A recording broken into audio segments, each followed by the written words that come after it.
সম্মানিত হাজিরিন, সূরা মাইদা 1 নম্বর 10 তেলাওয়াত করেছি। আল্লাহ রাব্বুল আলামিন বলেছেন, ওয়া ক্বালাল্লাহু ইন্নী মাআকুম, আল্লাহ বলেন আমি তোমাদের সাথে রয়েছি।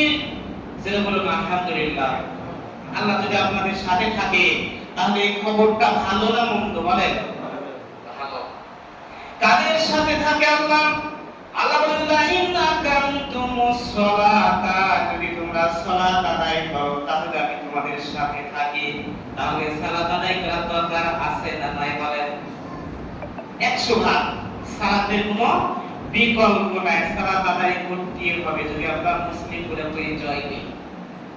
সম্মানিত হাজিরিন, আর আপনি আল্লাহকে বিশ্বাস করেছেন তাহলে আপনার সালাত আদায় করতে হবে।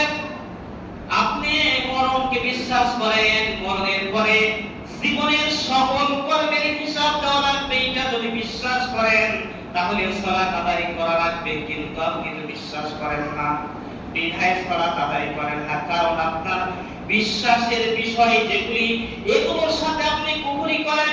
আল্লাহ রাব্বুল আলামিন বললেন, ওয়া মান ইয়াকফুরু বিল ঈমানি ফাকাদ হাবিতা আমালুহু।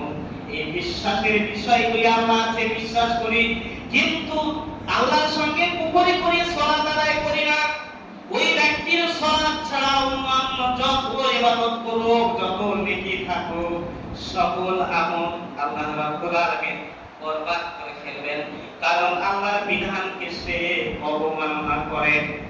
আল্লাহ রাব্বুল আলামিন বলেছেন, ওয়ালিহু বিমা আনসালাল্লাহু ফাহাবিতা আমালুহু। আল্লাহ রাব্বুল আলামিন তার রাসূলের মাধ্যমে যে বিধানগুলি অবতীর্ণ করেছেন, সেই বিধানকে যারা অবমাননা করবে, অবজ্ঞা করবে, অবহেলা করবে, পালন করবে না, তাদের সকল আমলনামা আল্লাহ রাব্বুল আলামিন বাজেয়াপ্ত করে দিবেন। তাহলে আমাদের উপর আল্লাহ সালাত ফরজ করেছেন, ইন্নাস সালাতা কানাত আলাল মুমিনিনা কিতাবাম মাওকুতা।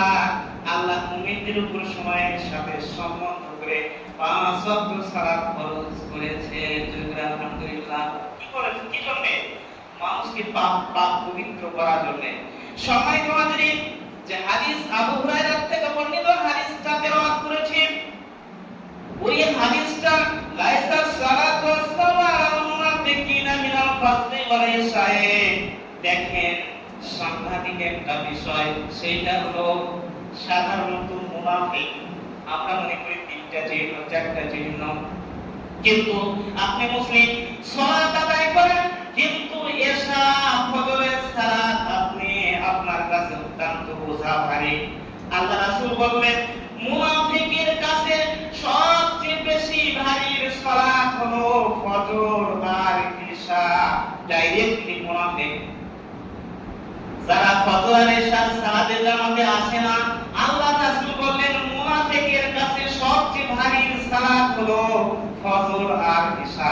অন্যান্য সালাত তারা আদায় করে কিন্তু ফজর আর ইশা মসজিদে আসে না।